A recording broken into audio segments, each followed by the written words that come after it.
Good morning, my dear children. Hope you all are doing good. So, today we are going to see a new poem entitled In Time of Drought, which is written by Mary Hanoi Foote. So, let's see first the author introduction. Okay. Please take your textbook, page number 123.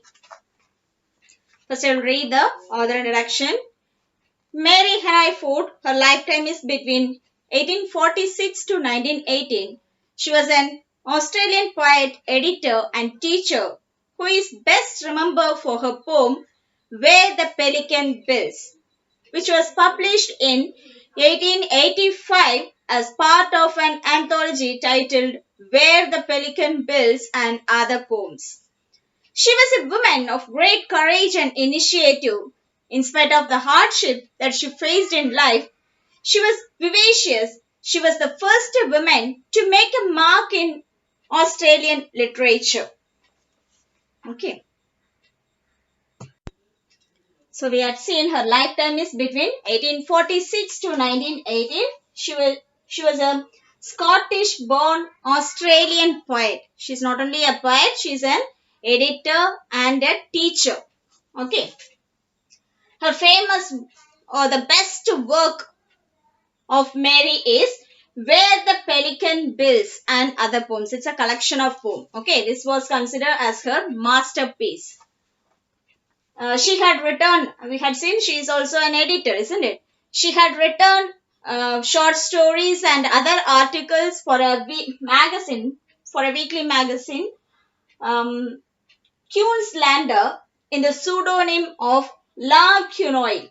Okay, not in her original name, under the pseudonym of La Quinoil. Okay. Some of her other works are Mona Lee and Other Poems, London and Brisbane, and she had written many plays also. Some of her plays are Sweep, which is written, it's a comedy play which is mainly written for the children. Okay.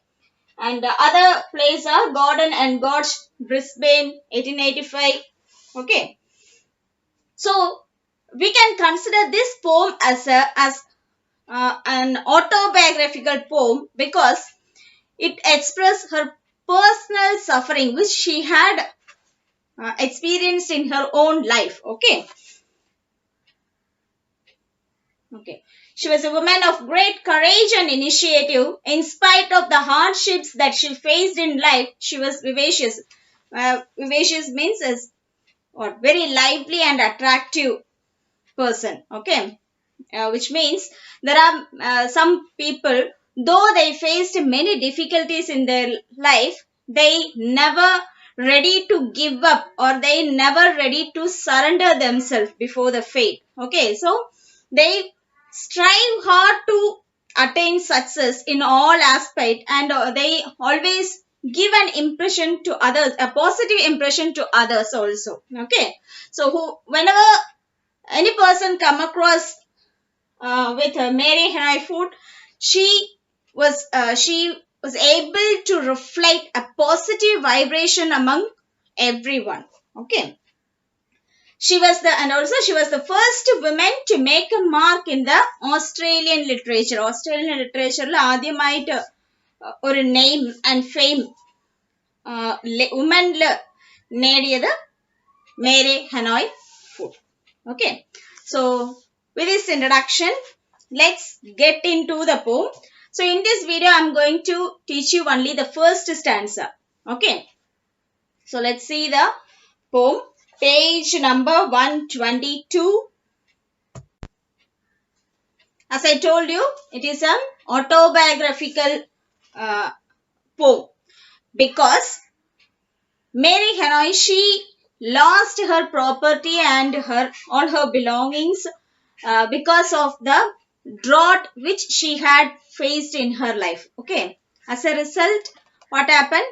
As they lost everything in the drought, they had to, in order to clear their debt, they had sold all their property and belongings. Okay.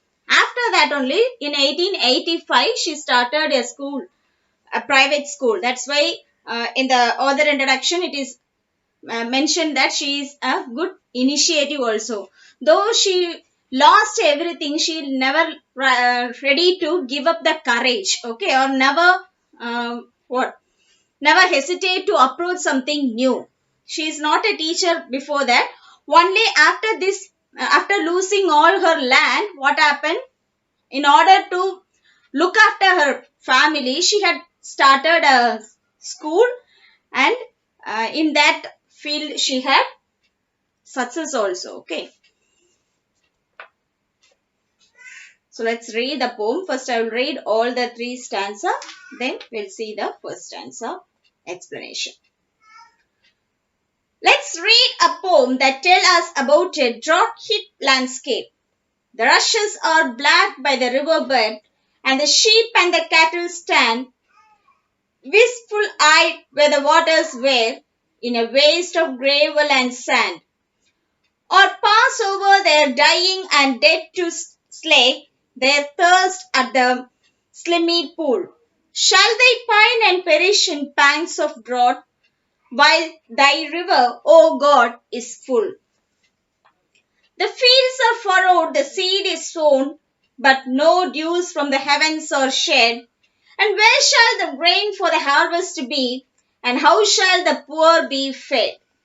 In waterless gullies they winnow the earth, new turned by the miner's tool, and the wayfarer faints beneath his lightened load, yet the river of God is full. For us, O Father, from tropic sea, let the clouds be filled that shed rough rains upon Andes, eastward slope, soft snows on Himalaya's head.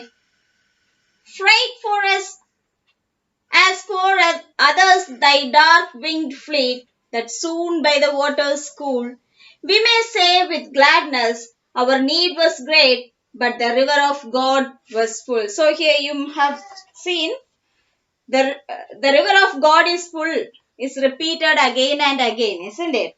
Let's see what impact the poet want to convey through that particular line. So the rushes are black by the river bed, and the sheep and the cattle stand. The rushes are black by the river bed means, the river riverbed, riverbed എന്ന് പറയുമ്പോൾ ആ റിവറിന്റെ ആ സൈഡിൽ രണ്ട് അറ്റം അതാണ് river bed. Two edge of the river which were completely black, which means that there was not even the wetness of water at all. It is completely dried, and the land and the rushes near the riverbed also, it's completely dry and it looks like black. Okay. ഒരുപാട് വാടി കരിഞ്ഞു പോകുന്നത് എന്തോന്ന് കളറായിരിക്കും? Black കളറായിരിക്കും. In order to give that impact only, she had written, the rushes are black by the river bed, and the sheep and the cattle stand wistful-eyed. Wistful-eyed means with a sorrowful eye. Okay, they don't know where to go and drink some water, because even the riverbed itself seems empty and dry. Not only empty, it seems to be dry. Okay. Where the waters were in a waste of gravel and sand. Now what is remaining there? Only the gravel means the sand and the remaining particles of stones alone there. Not a sign of water at all. Okay. No one will believe that it was a river. Okay. Because it's completely dry and there is no sign of water in that particular place. Okay, that's what the poet want to convey through this line. What? Where the waters were in a waste of gravel, and only the waste of gravel and sands are remaining there. Or pass over their dying and dead to slake their thirst at the slimy pool.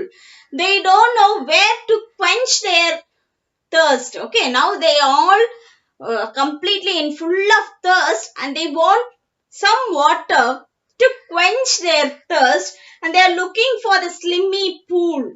Okay. If there is, of course, what happened? The river is completely dry. At least we will be able to see any pool nearby. They are looking for the pool to quench their thirst. Shall they pine and perish in pangs of drought? Shall they pine and perish in pangs of drought means, um, if we are drinking any unhygienic water, naturally what happen? We will be get affected by that, get infection from that water, isn't it? And if we are not getting any water to drink, what happen? Soon we have to die, isn't it? So the poet is asking a question, shall they pine and perish? Here they refers to the cattle. Even the cattle, they will drink any water, isn't it? Wherever they don't need only a hygienic, or they won't expect a hygienic water. Sorry, not a. They won't expect hygienic water, isn't it? But even for these cattle, there was not a drop of water, not a drop of water. So the poet is asking, even they also die due to the what? Due to the result of drought. Okay. While thy river, O God, is full. While thy river is full. The poet says that whose river is completely filled with water? God's river. In the heaven, the river, it never dry, isn't it? That the river in the heaven is completely filled with water. Even God knew very well his pond or his river is completely filled with water, and his creations are losing their life, losing their life without a drop of water. Even then, what happened? God is not ready to give that water to his creation. God, you know very well that what your pool or your river is completely filled with water. Even then, you are not ready to give us a single drop of water, witnessing our death in front of your eyes. Okay. So, the theme of the poem is a poem of a hope and prayer. Okay. How do we begin our prayer? Huh? God, you know everything what I need. God, I ask you only these things. Why are you not giving this? Likewise, only we begin our prayer, isn't it? Similarly, here also the poet, she insisted that though God's river is filled with water and he is witnessing the suffering and pain of his creation, even then he is not giving not even a single drop of water. Okay, that's what she conveyed in the first stanza. Okay, in this video, I'm going to teach only the first stanza alone. So I repeat the points again. The poet says that the whole place is not only the river. Why she had taken the first line saying the river has completely become black and dry, because river is considered to be the sources of water. Even that river has completely become dry, and there were no water in the whole place itself. Okay, either in the villages, in their area, there is no water at all. So she was saying that, first she is saying that even the river itself become completely dry. Second, she was saying even the cattle, even the cattle, they do not get single drop of water. They do not get single drop of water. Third, she was asking question. See, everywhere, all the living things are completely filled with sorrow in their eyes, because they could not quench their thirst even in a pool. Though the river is completely dry, at least if they able to get some water from a pool, means it will be a great blessing for them. But what happened? Unfortunately, they could not see not even a single drop of water. Okay. And at last, she was asking a question to the Creator, the God, that in heaven, we knew very well that the river is completely filled with water, which means God, the Almighty. It not only mean about the river or the water. It tells about His blessing, isn't it? നമുക്കറിയാം ദൈവം വളരെ കാരുണ്യവാനാണ്. He is filled with mercy, isn't it? Only we get His mercy, we can survive, isn't it? So she is praying or begging for the blessing of God in the form of water. Okay, she is expecting the blessing from the God in the form of water. God, I knew very well your river is full of water, which means your heart is filled with mercy. You are filled with a complete grace.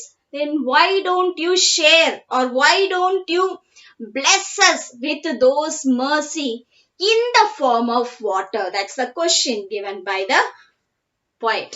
Okay, it's a very, very simple poem. And also it tells about the sufferings of the farmers. Even now also our farmers, due to lack of water, what happened? Many lost their property, and some others even lost their life itself, isn't it? So the water is a very important thing.